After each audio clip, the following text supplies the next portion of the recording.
There's an interesting interaction between the internal and external environment of animals. And by internal environment here, I'm specifically referring to hormones and external behavior, as well as climate and things like that. So let's look at how this works.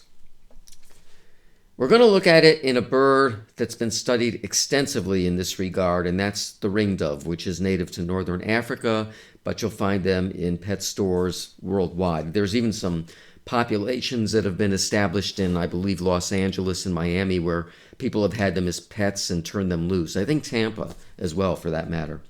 Anyway, there's a ringdove, and the males and females look exactly the same. This is what Daniel Lehrman, who you'll recall from an earlier segment on history, spent his career studying, this hormonal behavioral interaction that takes place in ringdoves. So basically what I'm going to be telling you in this segment comes from his research and that of his students. So before I talk about the specific hormones involved, I need to show you some behaviors associated with reproduction, starting with courtship. Now, we're looking at two ringdoves here that I had in my lab. The bird on the left is a female, but she just happened to be albino. Normally the male and female look exactly the same. So we have a female on the left, a male on the right, and he is engaging in what's called the Bao-Ku courtship display, which involves going in an upward position, pointing his bill downward, and fluffing out his neck feathers to make that ring more conspicuous, making sure he's positioned himself in relationship to the female so that she'll see him doing this, see the ring especially. And here's the downward position. So he just keeps doing this up and down, and while he's doing it, he utters what's called the Bao-Ku vocalization.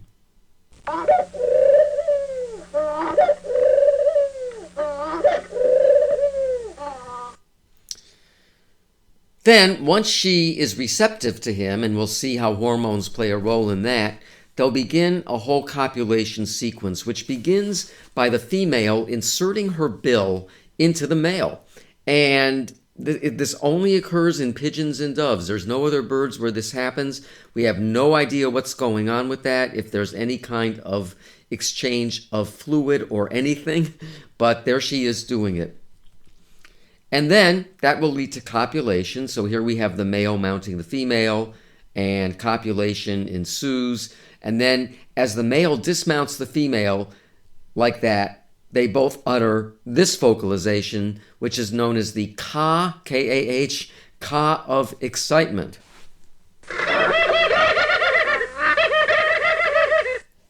Sounds like they're laughing, but they're not.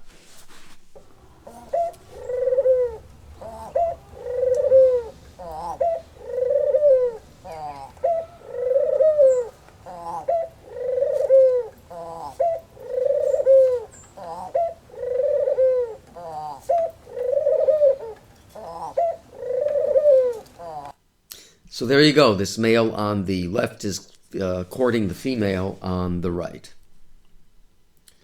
Okay, now there's in terms of that courtship feeding, we'll look at that in this very short video, followed by copulation.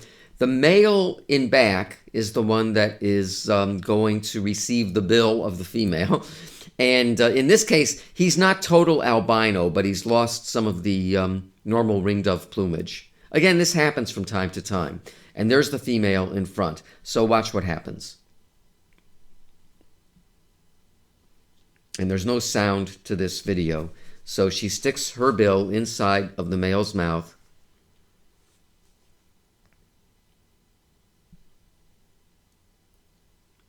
And they're about ready to copulate. And there's the male mounting the female. Copulation takes place. And then he'll dismount. But again, this is silent, so you won't hear the ka of excitement. But it would be taking place right there. Okay.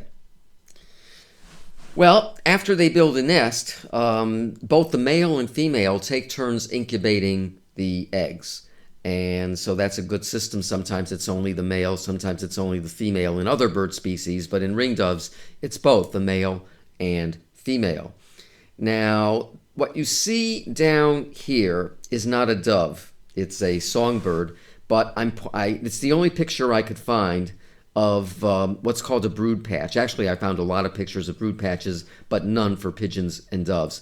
I'm pointing that out because that is an area where there is a defeatherization. It's on the breast of the bird.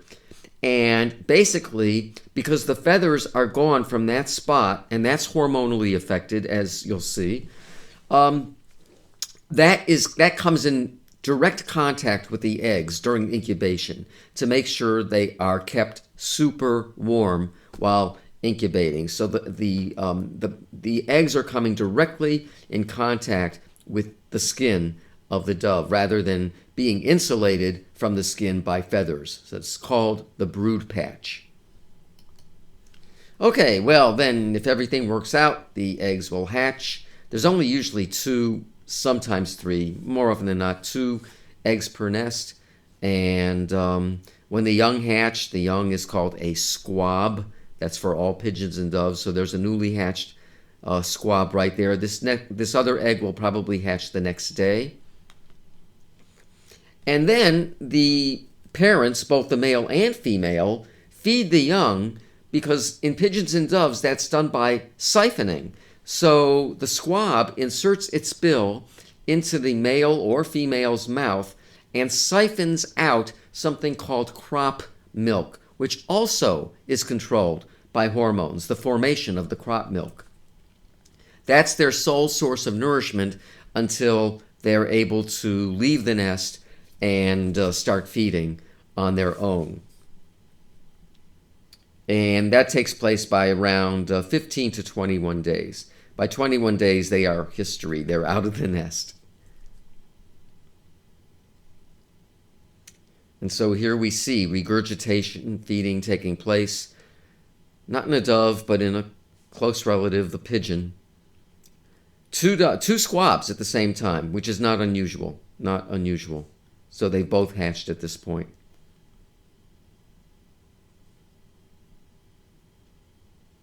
So they are siphoning up crop milk, which is kind of a mixture of sloughed off epithelial cells mixed with seeds that the parent has ingested and stored in a sac just below the throat called the crop. That's why it's called crop milk. Okay, so here's the actual interaction of hormones and the external environment. Starting with the real external environment, increased day length and warm temperature, in other words, springtime conditions. That will cause LH, stands for luteinizing hormone, but don't worry about that. LH is fine. LH is found in the anterior pituitary gland of the male. So just that the climate conditions cause LH to be secreted from the male's pituitary gland. Now, LH causes androgen to be secreted in the male. Now, here we have an interesting situation. We have one hormone causing the release of another hormone. Androgen is what will trigger the Bauku display, the courtship display by the male. And he'll also want to copulate. But the female's not quite ready yet. First, she has to see enough of this Baukuing to take place. And what's going to happen there is Baukuing will cause follicle-stimulating hormone, or FSH, to be secreted in the female's pituitary gland. Now, what was one of the experiments that Lehrman did was to see whether it has to be both the visual aspect and the auditory aspect of Baukuing that will cause FSH to be secreted. Either of them work. Now, normally, under normal courtship conditions, it would be both visual and auditory. But if he only plays that vocalization to a female, that's enough to cause FSH to be secreted in the female. Or if he puts the male behind a totally soundproof glass so the female can see the male Baukuing but can't hear him, that will also cause FSH to be secreted. FSH in turn causes the ovarian follicles to form and oviduct growth to increase through which the eggs will ultimately pass. So that's taking place, obviously, only in the female. And it also causes the hormone estrogen to be secreted in the female. Okay, now estrogen causes a whole bunch of things to happen.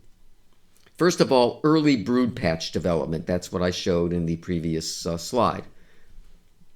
The female will now become even more responsive to the male's courtship and facilitates copulatory behavior by the female. In other words, she will become very, very receptive to the male at this particular point. Now, basically, we're at the mating stage.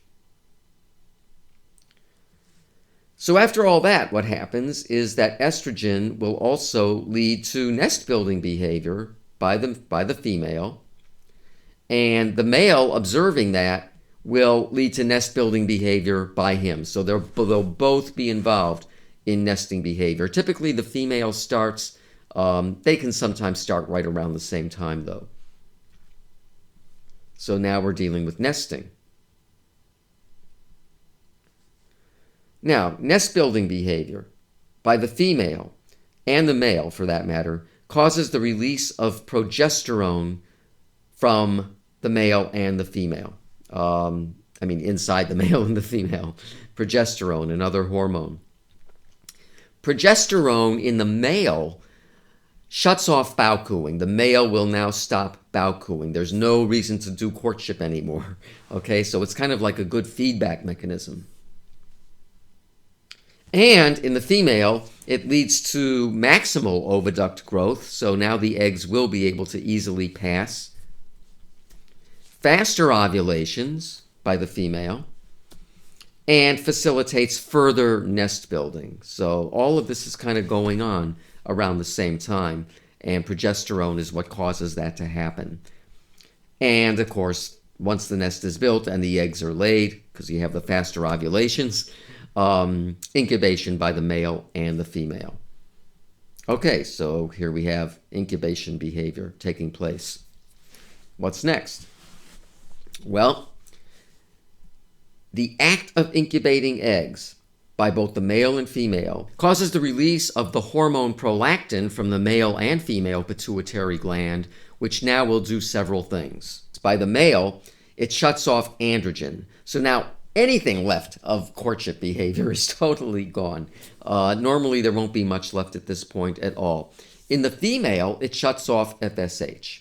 So now they're totally engaged in taking care of the offspring, which will be hatching.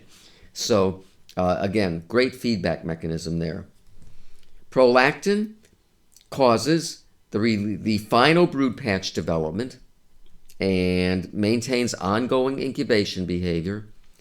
It also aids in the transition of incubating the eggs to brooding the offspring once they hatch, and stimulates crop milk from the crop's epithelial cells. Okay, so total parental behavior going on at this point, brooding and parenting. Oh, and one last thing is this.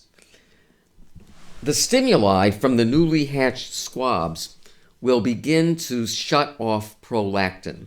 So that takes a little bit of time. And as the squabs get older, so again, 15 to 21 days, once they start to look like adults, at that point, prolactin will be gone. It'll be totally shut off.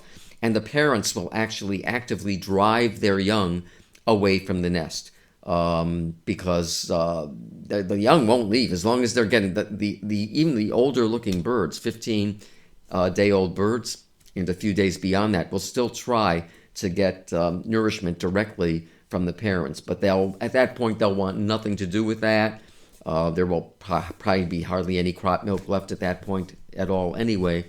And even that's a perfect feedback mechanism, because you want the young away from the nest, and as long as it's still increased day length and warm temperatures, then they'll just recycle through the whole thing.